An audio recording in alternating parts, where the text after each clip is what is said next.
Okay, today's daf is Mem Chet.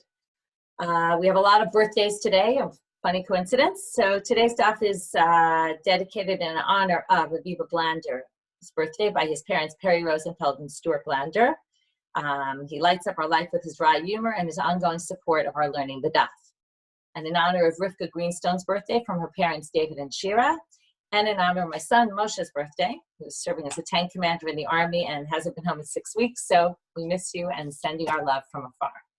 I couldn't even get a package to him. Anyway, today we're starting at the very top of Memchet Amud Aleph, second line, Rabba v'Rabbi Zera. By the way, when I started reading this, I thought of the famous story of Rabbi and Rabbi Zera where they do a Purim suda together, and one of them accidentally kills the other one, and there's a whole funny story. When we get to Megillah, we'll see it. So I started reading. I said, I hope we're not getting to something like that, but not exactly, although there is a little bit of drama here. Rabba v'Rabbi Zera iklu lebei Reish Galuta. They come to the Reish Galuta's house. Chaziyuha lahahu avda da'anach kuze demaya apuma de kumkuma. So they see one of the servants. If you remember, the Reish Galuta was he was the exilarch, he was wealthy. We always have stories, food-related stories in the Reish Galuta's house because he had a lot of big meals. Not exactly sure where they saw this Eved doing it, because if you think about it, what exactly is going on here? They went to the kitchen to see what he was doing, unless maybe it was done outside the kitchen. Anyway, they saw a servant, and he put a jug of water inside the kumkum, meaning inside where the hot water was heating up, they put a cold bottle to warm up. Nazye Rava got very upset at him. And now the question becomes, what exactly is the issue here? We started yesterday with Hatmana, so we're going to assume that the issue is Hatmana, although I have to say that not everybody agrees that that's the issue here. And then if we say it's Hatmana, it sounds very similar to the story with the Anshe Tiveria. If you remember, they piped the water through another pipe. Remember, they were trying to warm up their water using the Chamei Tiveria. So here it was something similar, where by putting the jug inside the water, you would say that's called Hatmana because it's surrounded with hot water, surrounded by something hot. I want to maybe take a quick break for a minute while we're talking about this to discuss something that I looked up a little bit. This issue that I mentioned with the crock pot yesterday, about putting rocks inside the crock pot. So what I didn't remember yesterday was why there's a bit of a machloket about this, and some people think that you need to do this and some people don't. So what I discovered was that my quick research, that it seems that what happens with the crock pot, first of all, hatmana, according to most opinions, I'll give you a few halachic things about it. If I take my chicken, let's say, and it's not in a pan, this is before I even get to the crock pot. If I take some pieces of chicken, sometimes you have a little bit of leftover chicken from the night before and you don't want to waste space in your fridge by putting it in a big pan. So you just wrap it in foil, and it's fully wrapped in foil, okay? Now, generally, something that's fully wrapped in something would be hatmana. And let's say you want to put it to warm up. So that's not considered hatmana, even though it's fully wrapped in foil. What's the reason? Because the reason you're wrapping it in the foil is not because you want to keep the heat in. The reason you're wrapping it in the foil is because you're not using a pan. You're basically using the foil as a pan. So if you want to wrap something entirely in something because you need it as a pan, that's not hatmana, and that's allowed. That's first of all. Now, that's something that we fully wrap. There's a debate about whether hatmana has to be fully wrapped on all sides to be considered hatmana, or possibly not. Possibly, right, we talked about even that there was this opinion that even just touching the fire at the bottom is hatmana, but even let's say assume that you mean that hatmana means it has to be surrounded. We talked about that maybe on 3 sides or maybe even at the top, okay? Maybe it needs to be surrounded on all 4 sides.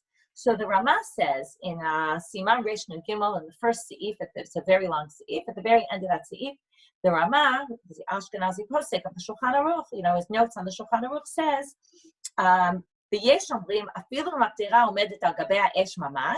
that even if your kli is on the fire, as long as it's open at the top, it's not hatmana. So theoretically, you can be matmin in something that's mosif hevel, that adds, right here it says on the fire, as long as it's uncovered from the top. Now there's a debate among the poskim about what he means when he says it's uncovered at the top. Does he mean it's not covered with fire or something that adds fire, in which case our crock pot wouldn't be hatmana at all. Why? Because it is covered, but it's not covered with a heating element. So then it's not hatmana, because in order for it to be a problem of hatmana from before Shabbat, it has to be mutman, covered, sealed with something that adds heat, and the cover doesn't add heat, so it's okay.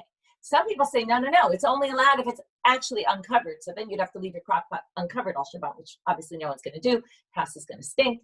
But even though some people like the smell, but anyway, that's the issue. So how does it help if you hold that way, that it has to be actually uncovered entirely, which you don't have in the crock pot? So how do you use the crock pot? Well, now the other thing about hatmana is when we talk about wrapping something, it's not just that we put something around it, but it has to be actually touching the item. And this is maybe also a debate about crock pots, whether, normally you have a pot or a bowl that sits inside the heating element, and usually it's right up against it. So if you put the rocks in, then already it separates it and there's space. And you'll notice, you could do an experiment, but if you do it, it already lifts it up, in which case it's no longer attached to the sides, and then it becomes allowed. And that's why they think that. However, like I said, other people think you don't need to do that because they don't even think that a crock pot is hatmana. Again, it wouldn't be hatmana, but davar hamosif hevel, because the top part doesn't have any heating element in it. So that's the debate with the crock pot. And if we're already talking about halacha l'maaseh, there was something else that I looked up yesterday. Adina, thank you for bringing that article to my attention at the end of class about the candles and the water in the candles. So according to the article that I read, it seems to indicate that if you put, and this relates to a question Tova asked at the end, which is after class, which is that if you put water in the bottom of those glass vials where people put those glass things with the candle inside, some people put water in there in order to raise it up. Okay, let's say, I don't know, but sometimes they do it in order to get a height advantage there where the candle then sticks out or is higher up. So if you do it for that reason, then it becomes a davar she'eino mitkaven, and then it's okay because you weren't intending to put the water there to extinguish, and it's actually allowed. And some people even say that putting the water at the bottom of those glass vials is also allowed because that's what we call gram kiboy. It was the whole debate at the end of the last parak, which is where do we draw the line between indirect extinguishing and direct, and they call that indirect, and therefore it's also allowed. So anyway, there's a debate about that. But that seems like you actually can do it, even though I indicated yesterday that maybe it would be an issue that would come from our sugi. So back to our story, which again is a little bit strange why it's here, because it's not 100% clear it's hatmana, but let's assume that it's hatmana. So Rabba and Rabbi Zera in the house of the Reish Galuta, they see the Eved, he puts this hot water bottle into the cold water bottle into the hot water, presumably to warm it up, and Rabba basically reprimands him for it. Amale Rabbi Zera, Maishnami mecham agabe mecham. So Rabbi Zera says, what's the difference between, we can put hot water that was heated up in another thing of hot water that was heated up. That's allowed, so why can't we put, that would also theoretically be hatmana. Even though the water's already heated, that would be hatmana by putting it inside. So Amrle, hatam ukume kamokim, hacha alute kamolu. Now he says there's a difference because in the mecham al gabe mecham, you're just trying to keep the heat in that's already in there. Whereas in the cold water, you're actually trying to heat it up, and they call it olid. You're trying, Rabbi says, to create something new. You're trying to take cold water and heat it up, and that's why it's a problem. So you can't put the cold water into the hot water, but you can't put hot into hot, and that's fine. Now that we got onto this, we're going to have a lot of tangents today. We're basically going to leave the issue of hatmana for a while. We'll kind of make a little reference to it soon, but for the most part, we're not going to really be talking about hatmana. We're going to get off on a tangent. I'll kind of prepare you. We're going to get from hatmana to muktzah. And by the way, a lot of this parak is also going to deal with muktzah like the last one. And from muktzah, we're going to get to impurity and impurity, and things that can become impure and pure. So basically, we're going to get a little bit off on a tangent here. So what happens? So since they had the first story, now there's going to be another story, okay? We're continuing on. It seems like this may even have been the same time they were there. Hadar chazia de paras distudara pume de kuba. Va'anach natla ilave. So now Rabbi sees the same Eved, maybe, it sounds like it because it doesn't say another one. He takes this poor servant that gets reprimanded by Rabbi all the time. he put on top of a jug of water or a barrel, he put a sudal, like a sheet, something like that. He puts it on top of the jug. Now, he puts on top of that some sort of utensil to kind of keep it in place. Nazi Rabba gets upset with him for what he did. Amale Rabbi Zera, Amai. Rabbi Zera says, what's the issue here? I don't understand. He's just covering a utensil. What's wrong with that?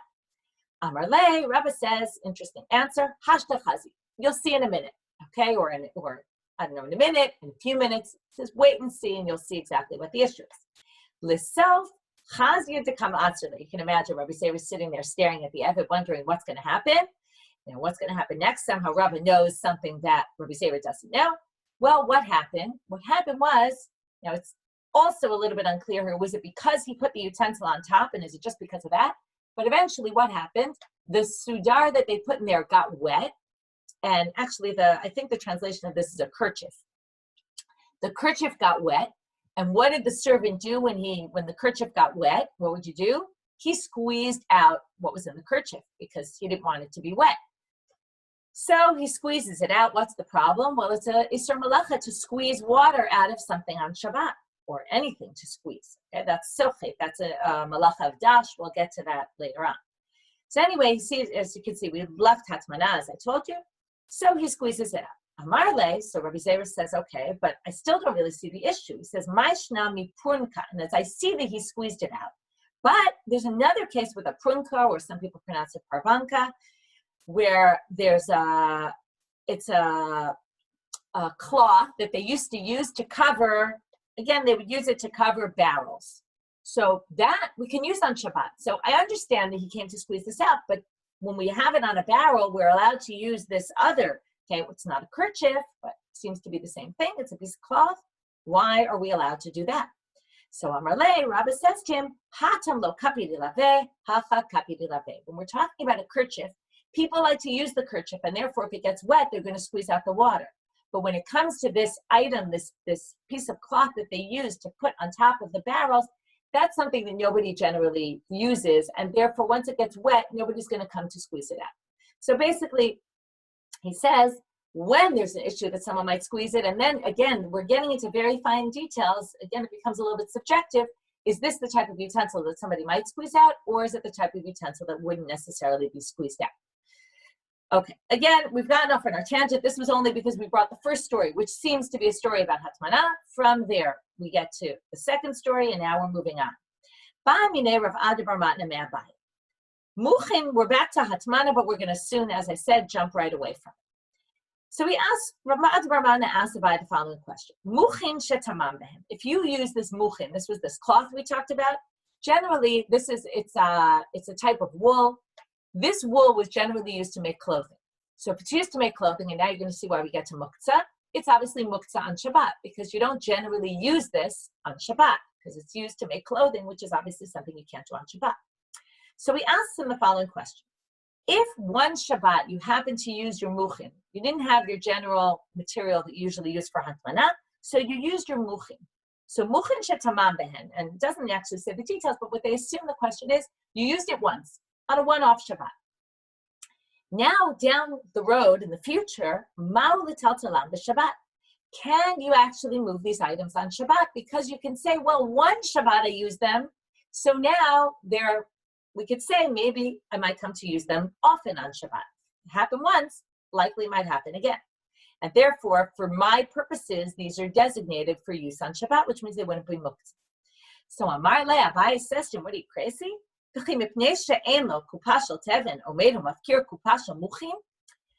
think this person is going to, on a one-off, what happened? He ran out of his general. Usually we do it with hay. He ran out of hay. So what did he do? He used his muchin. But we're not going to say that he's going to basically designate this whole box of muchin now, this wool, for when he normally uses it to make his clothes, for hatmana on Shabbat, just because it happened once, really is no indicator that this would happen again, and therefore, of course, not. Lema Mesehele. So now we want to bring a potential proof for Abai. I'm just going to remind you, when we use the word lema, it's always a suggestion that the Gemara is going to reject. So let's try to bring a braita that proves Abai's position. Tomnim begizei tzemach, ubetzipei tzemach, ubelashonot shel argaman. You can use for hatmana, you can use pieces of wool, covers of wool, these strips that they would dye, uvemuchin, okay, and muchin you can use, ve'ein metaltalinotam, but you can't carry them, meaning they're muktzah, sounds like, even if you might use them for hatmana. So now they say, wait, imishumha lo iria. No, but they say, if that's the case, they don't even need to tell you that. It's obvious if you're using them, then they're going to be metaltal. Them hachi kamar. What he means is im lo tamam. Sorry, 1 second. Go back for a second. The aim metaltalino tam. Right. Sorry. We want to use this to prove Abaye that you can't be metaltal. You can't carry them, even though you might be able to use them for hatmana. So now, and even though maybe you once used them for hatmana, that would prove Abaye. So now they say, wait a minute. Im shumha lo iria. If that's the reason, then they wouldn't need to tell us that. It's ahachi kamar. They should read it like this. Im lo tamam behen, ein metaltalino tam. What it means is specifically im lo tamam behen. If you didn't use them for hatmana, then ein metaltalino tam. Okay, so in other words, the way it reads is you can use these for hatmana, but if you didn't, then you're not allowed to carry them on Shabbat. In which case, this does improve what Abaye was trying to prove. So now they say, wait a minute. What's the chiddush? They're obviously muktzah. We could have told you that before. If I've never used these on Shabbat, then obviously they're going to be muktzah because they're used for making clothing. So they say, wait, ma'u detemano. What they're trying to tell you is, you might have thought the chazeh lemizga alayu. Theoretically, you could use these to put them, let's say you have a hard couch and you want to put something soft on top. And since these could be used theoretically to do that, you might have thought one could carry them on Shabbat, kam mashmalan, in which case this has nothing to do with Abaye, and therefore they reject that as a proof. Okay, another case. Rav Chisda share lahadure udra lebeis sagya b'shabta. Okay, he allows you, Rashi explains, what is this? Lachzir muchin shenaflu min hakar letochan. Already now we got to the issue of muchin. Okay, so now we're talking about these muchin, and we're going to talk about some other things about muchin. So if muchin, what did they use it for also? Stuffing for pillows or blankets. Okay, think about it, right? So they put it as stuffing. Yeah. What does he say here? Rav Chisda allowed people to return muchin that fell out of a pillow and stuff them back into the pillow. He didn't think that was a problem of muktzah. Eitibei Rav Chanan bar Chisda Rav Chisda. So Rav Chanan, the son of Rav Chisda, says to Rav Chisda, questions him from the following source. Mitirin beit hatzavar b'Shabbat, aval lo potchin. Okay, let's go back and explain what this means. When they would make clothing, how would they make clothing? First, they would sew the cloth, and at the end only they would cut out the hole for the neck. Okay, so it was a piece of cloth. I assume they probably still do this nowadays. We have Julie here who can kind of indicate, maybe, maybe not. I don't really know, but let's just be clear. That's how they did it. So they would take an entire piece of cloth, sew it, and then at the very end, and this is what we call makebet patish, it's the last part of creating the kli, they would cut out the neck. So therefore, here it says, mitirin, okay, so let's actually start with avalo potchin. Okay, we'll start with the second part. You can't cut open the neck part on Shabbat, okay, because you're basically creating the kli. It's makebet patish, the final blow. This makes the kli a kli, right? Without that, obviously, you can't put the shirt on. But it says in the beginning, the first part is, by the way, this has nothing to do with our issue. It's just the beginning of the Braita. We'll get to the line that relates to us. Mitirin beit hatzavar b'Shabbat. Now we get to another bit of a strange thing. It's unclear what the reality was. But Rashi explains that derech hakofsin lekashran. You would bring your clothes to the launderer, and the launderer would tie the neck. Okay? Whether he would do this for the purposes of cleaning, or maybe some people explain he did this in order that you don't think that he used your clothing. Okay, maybe when you get there, he sews it up. I don't know how he could really unsew it, but he kind of stitches it up a little so that it's clear he's not going to use your shirt. I was thinking of, you go to a valet parking, and there's always this concern, you show up with a fancy car, they might want to take your car out for a spin, right? So Likewise here, you bring a nice clothing to the cleaner and, you bring your fancy dress and your daughter needs a dress that night, maybe they'll take it and they'll use it. Right, nowadays, nobody really is worried about that, but you could see that somebody maybe could be concerned for that. So they would stitch it up so that it would be obvious that they wouldn't. Maybe it's some sort of siman. Look, I didn't use it. So that you could actually, mitirin means you can untie that on Shabbat, okay? Because it's like a little stitch. It's not really stitched up. It's a little thing, but lo putrin. But you can't do it from the beginning, right? That's what we said. You're actually creating a kli. Ve'ein notnin et hamuchin. Here we go. Now our issue. You can't put muchin lo letoch hakar v'lo letoch hakesef b'yom tov. Ve'ein tzarich lomar b'Shabbat. But you can't stuff your pillow or your blanket, not on Yantif, and all the more so not on Shabbat. So here you see, you can't stuff your pillow. So how did he say? How did Rav Chisda allow people to stuff pillows? So lo kashya, habachadete, haba'atike. There's a difference between making the pillow in the first place versus restuffing it once it fell out, which is kind of similar, by the way, to opening the shirt or stitching it up later and just undoing it. So now we're going to actually say Tanya Namihachi, and not only did he answer that, but here we have a proof for what he says. From a bright. So far that's the same. But here it explains in more detail, it gives our case. Nashru, but if they fell out, this is allowed to be done on Shabbat, and not only on Shabbat, all the more so on Yom Tov. Okay, so basically there you have it. His answer is proven by this bright. Amar Rabbi Yehuda Amar Rav. Now this is how our sidetracks, our tangents work. So again, where did we start today? We started with Hatmana, or at least we think that story was Hatmana, even though it's not 100% clear. We moved on from there to Muchin. We talked about Muchin that you use for Hatmana, and then we immediately jumped into, are they Muktzah? If one time you use them, would that constitute them being Muktzah? From there, we're moving into other things, right? We got from there, how did we get to, right? Then we talked about that you can, right, in the list of those things, we talked about the muchin, that you could be tomein, right? Once we got to the muchin, now we're talking about other things about muchin that one can do with them on Shabbat or not. Can you put them back or not? By the way, the issue with putting them back in is either we can call it tikkun kli maybe, or you could call it maybe the Rambam says maybe you'll come to sew, and that's a concern. And from there, we mentioned this issue of opening the neck. So we're now going to get into opening the neck. And from there, we're going to get into Tum and Tara issues. Sometimes it's interesting to see the train of thought, how they get to where they get to. Amar Rav Yehuda Amar, haputech beit savar b'Shabbat. So if you open this neck in creating the kli, what's the problem? When you create the shirt, chayav chatat, it's asur mida oraita. As we said, it's makeh b'patish. Matkifla Rav Kahana. So Rav Kahana asks, Ma bein zola begufat chavit. What's interesting about Shabbat is that we get into all sorts of halachic, very basic halachic issues from a lot of these sugyot. Here we're going to get to a very basic issue of opening up bottles on Shabbat. Okay, is there a problem in opening up bottle covers or not? Right, bottles that are not opened, grape juice bottles, soda bottles. Okay, is there an issue? So here they say, what's the difference between this and megufat chavit?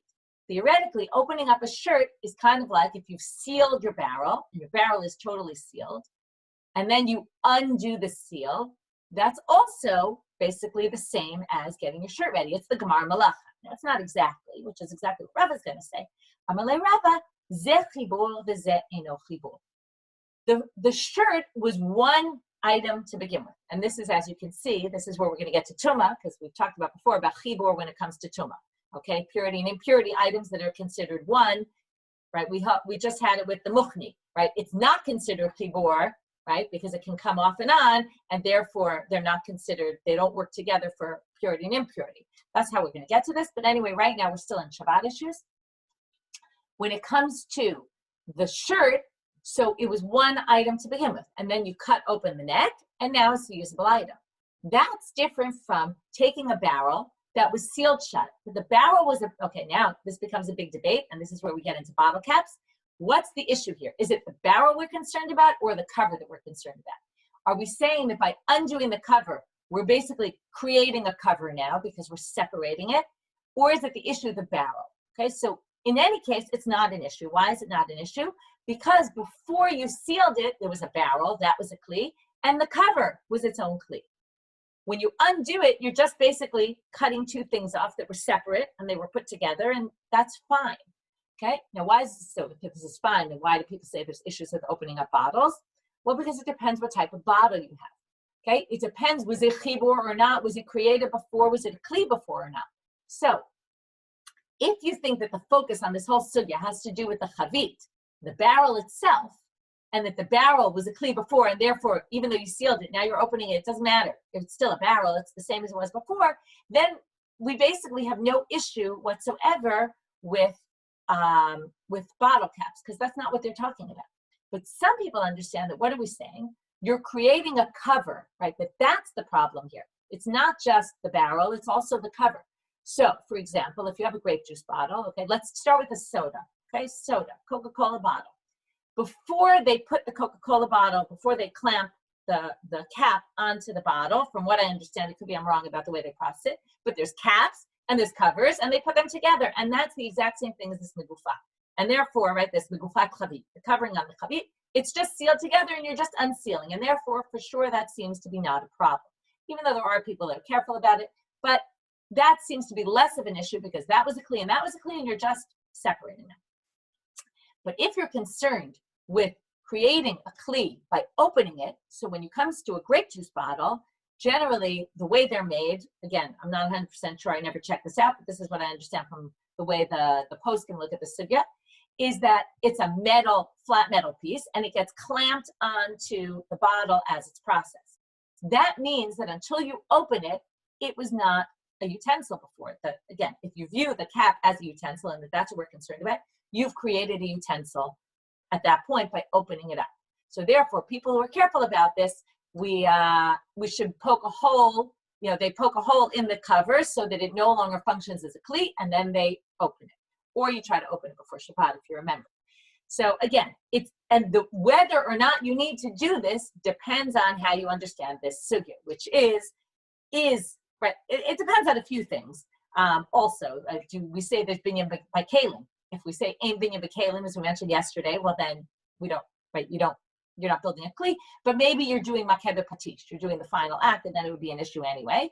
And whether this is really focusing on the chavit itself or on the cover. Okay, so moving on from here, Rami le Rabbi Yirmiyah le Rabbi Zera. So Rabbi Yirmiyah now questions Rabbi Zera. He brings up another contradiction of sources, and this is where we're going to start with our Tumah issue. Since we're talking about chibur, they bring up another sugya that has to do with chibur, but like I said, not having to do with Shabbat anymore. Tanan, it says in the following Mishnah in Kalim, Shalal shel kofsim. Okay, this is, I was thinking of sock bags, right? When you go to camp, you put your socks in a sock bag so that you don't lose your socks. Maybe some people even do this at home because socks always get lost. Or another way we used to do when I was a kid, in camp, we used to safety pin them together, right? So that you put them together so that they don't get lost. So that's what a shalal shel kufsin is. It was a way that they would stitch up a few items together, maybe to keep them together. Maybe if you're a launderer and you're doing other people's laundry, you want to keep this person's stuff separate from that person's stuff, and that was a way to do it. V'shalshelet shamaftechot, and a ring of keys. V'habeget shu tafor b'kilayim, if you had a piece of clothing that you sewed together, let's say it was made of wool, and you stitched it together with a thread made of flax, which would then make it kilayim. So what's the unique thing about what's the common denominator between these three things? They're right now together, all these items, but they're very easily taken apart. So, chibur letum'ah, ad she'yatchil lahatir. These things are considered connected for tumah purposes until you start to undo them. Okay, once you start undoing them, then they're no longer. Uriminu. This seems to contradict the following source. Makesh asa yad lekardom. If you take a stick and you make it your handle for your axe, chibur letumah b'shat malacha. It's only considered chibur for tumah. Again, let me just remind you, what's chibur letumah? It means a whole bunch of things. It means that if one part of it, let's say the handle, became tameh, then also the axe part would be tameh, if we view this as chibur. If we want to measure the utensil to see, is this too big and it's something that can't even become impure. So we would measure all of this. This would all be considered one unit. That would be considered chibur l'tumah. So here, what does it say? It's only chibur l'tumah b'shat melacha while you're using it. But as soon as you put it down and you're not using it anymore, well, then it's not chibur l'tumah. That's the assumption here. B'shat melacha im, shelo b'shat melacha lo. It sounds like when you're not using it, it's no longer considered connected. So Amar Le, how does he answer this question? Because if you go back to the first case, the Mishnah, Shalal Shal Kufsin, it didn't specify there while you're using them, or right. It just said these are, and it actually said these are going to be considered connected as long as you haven't started untying them, which sounds like even if you're not using them and they don't need to be together anymore, they're still considered chibur. So how are we going to distinguish between these two cases? So answers Rabbi Zera to Rabbi Yirmiyah's question. By the way, this is Rabbi Yirmiyah who always asks these questions, right? Nudniki. This isn't so nudniki, but it's kind of like, okay, well, you have this, you have this. They seem very, very similar, and yet the halacha is different. So Amar Le, Hatam shelo b'shat melacha, Adam asur lezarko lebein ha'itzim. Hacha shelo b'shat melacha, nami michale d'imtanfu hadar mechaber lehu. So he actually answers the question only with regard to the shalal shel kupsin. But what he says is, when you're done with this axe, you usually, the handle that you brought is usually something very temporary. And you probably just throw away the handle after using it. But when it comes to the clothing, so there we're going to assume that even though you don't need them together right now, you might actually want them kept together, because if they get dirty, you're going to need to wash them again, and then you're going to want to keep them together. So therefore, now if you're talking about clothing, it seems a little strange because they'll probably only get dirty once you actually wear them again, and to wear them, you're probably going to probably detach them, but maybe imagine they're sitting around your house and they could get dirty before you even actually wear them. So you'll be happy to have them connected. It's not the most convincing answer, but it's a possible answer. The other problem with this answer is it doesn't really talk about the other items. But you have to assume that all the other items here, somehow it's in his best interest to keep these together, or it's more likely he'll want them together for longer than the axe. Again, might argue differently. Again, you have to know the reality of their time.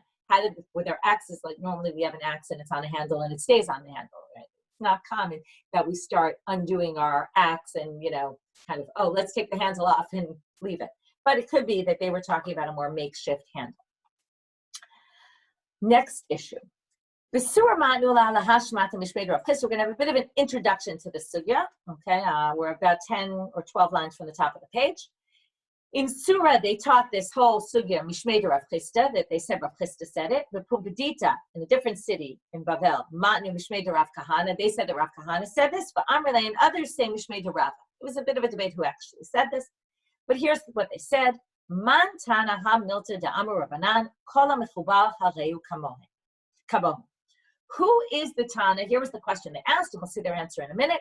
Who is the Tana who held that when the rabbi said anything that's somewhat connected is considered, has the same laws as it, meaning this is all considered one item for issues of impurity. What we're talking about here is an item that's not connected for the long term, but a temporary connection is considered a connection for purposes of Tumah. Amar Rabbi Yehuda Rav, Rabbi Meir. So according to whoever passed this down, what they passed down is that Rabbi Yehuda said in the name of Rav, it's Rabbi Meir. How do we know it's Rabbi Meir? We're going to quote the following Mishnah. Ditnan, a Mishnah in Kalim again. Beit hapach ubeit hatavlin ubeit haner shebekira mitamim b'maga ve'em mitamim ba'avir divrei Rabbi Meir. So first we'll start with Rabbi Meir's opinion, which is the one we're looking for, which is people would often put a jug of oil inside the burners or spices or the candle. They would put it inside into this kira, this type of, we saw a type of burner, which again was sort of more like, it wasn't just a burner, but it was a utensil that would have the fire on top. People often put these in to take out the chill for whatever reason they're putting them in. While they're inside, they're matame b'maga ve'em matamim ba'avir. What does that mean? That means that if this kira, the utensil that we're talking about, the oven, the burners, it got impure from a sheretz, from one of the creepy crawlers. Remember, there's two ways we can pass on tumah like that. Either it touches the kli from the inside, right? Because we're talking about an earthenware vessel, and earthenware vessels become tameh in two ways. Either it touches the inside of it, right? The outside, if you remember, it doesn't make the inside tameh. but touches the inside, or it falls into the airspace of the utensil. So now they say like this, Rabbi Meir distinguishes between if it became tamei from the airspace, if the sheretz goes into the airspace of this oven, then whatever this jug is inside or whatever it might be, all those items are not considered tamei. But if it got impure from maga, from touching, then those items will become impure.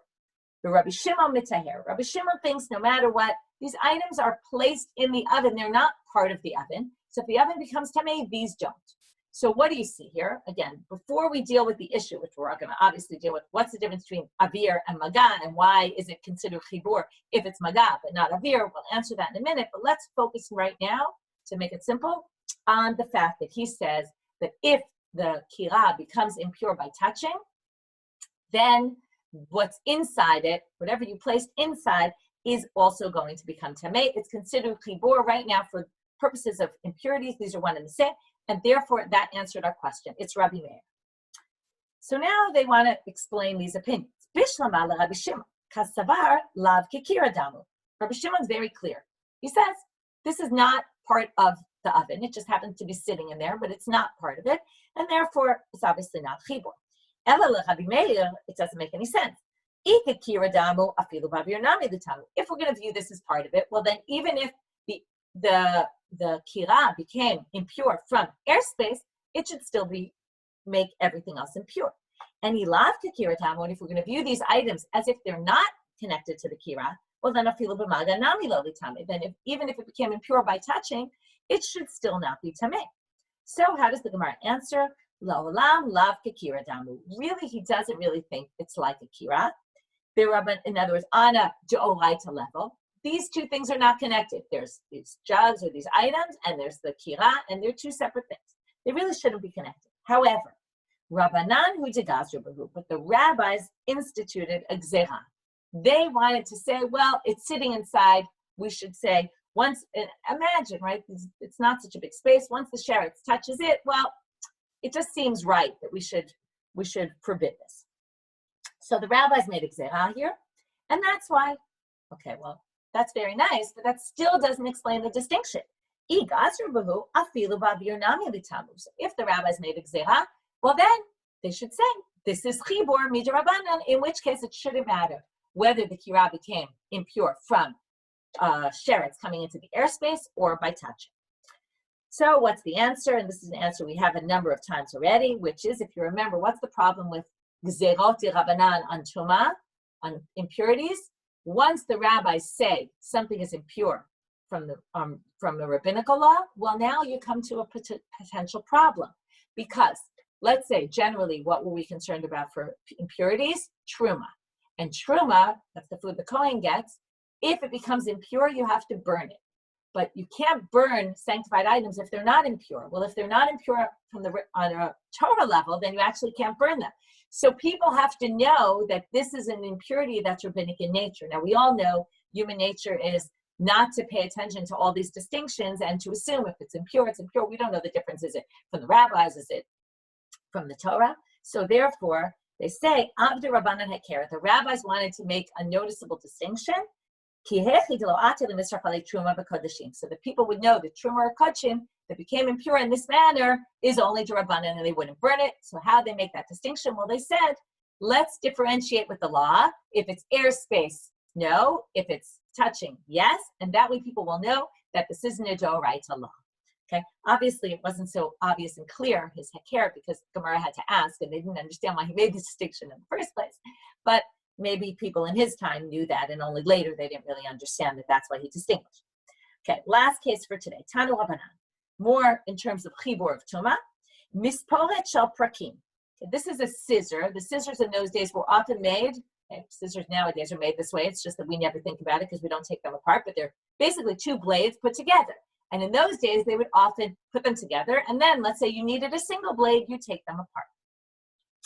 The Ismal Shel Rahimi, this is a blade of a carpenter, which also was kind of connected in its utensil, but often you would take the blade out and use it separately. So those items are considered chibur l'tuma ve'ein chibur lahazah. Again, we're going to have a situation where it's considered chibur partially, but not fully. So what is this?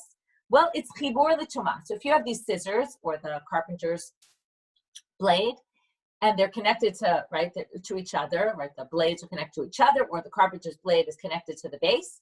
So if one part becomes impure, the other part becomes impure. However, when it comes to haza'ah, what is haza'ah? Haza'ah is sprinkling. Sprinkling what? If it became impure by tumat made, by a dead person, so you have to sprinkle the purification waters on it. You sprinkle. Now, you didn't have to sprinkle on the entire thing. So if you sprinkle on part, theoretically, if we view this as chibur, it should make the rest of it pure. But here we say it doesn't work that way. Okay, so it's chibur for tumah, but not for haza'ah. So Gemara obviously asks, manafsha. Either which way you look at it, it doesn't make any sense. If you really view this as one unit, well, then it should work even for the sprinkling. But if it's not chibur, then it shouldn't work for tumah purposes. So I'm a Rabbi. Rabbi explains like this. Again, we're going to have a similar distinction to before, but a little bit different. Dvar Torah, we're going to distinguish between rabbinic and biblical. From the Torah, b'shat malacha chibur ben l'tumah ben l'haza'ah. B'shalo b'shat malacha eino chibur lo l'tumah v'lo l'haza'ah. From a Torah law perspective, it all depends on, and this goes back to something we saw earlier about b'shat malacha. While you're using it, they're considered one and the same. So if you sprinkled on it while you were using it, then it would work. And if while you're not using it, if one part became tameh, the other part wouldn't be tameh. However, gazru Rabbanan al tum'ah shelo b'shat malacha. So now the rabbis were basically machmir in every direction. What they say? They were gazru al tum'ah shelo b'shat malacha mishum tum'ah sheb'shat malacha. They said, since tumah, when you're working, is going to be considered chibur. So even when you're not working with it, we're going to say it's still considered chibur for tumah to make something impure. And when it comes to getting out of tumah, we're going to be machmir in the other direction. We're going to not allow haza'ah to work while you're using it, even though theoretically it should work. We're not going to allow it mishum haza'ah shelo b'shat malacha, so that you don't come to think that when I'm not using it, I can actually just sprinkle part, and that will make the rest of it. So therefore, they made a gzeirah, and they basically treated this as if it is, right? We're going to basically go le-chumrah. We're going to be more stringent in every direction. Okay, tomorrow we're going to get back to Inyanei Hatmanah, although, as I said, there's going to be a lot of issues of muktzah coming up in our parak. I didn't look far ahead enough to know if also we're going to deal with Tum and Tara again, but somehow Tum and Tara, I always have this feeling that since there was, the only Masechet of Taharot that's in the Bavli is Nida. And I always get this feeling that the rabbis are constantly throwing in Tum and Tara so that you don't kind of miss out on learning those things, since they don't appear in their own place, so they somehow appear everywhere else. Okay, have a good day, everybody. Thanks so much. Have a good day.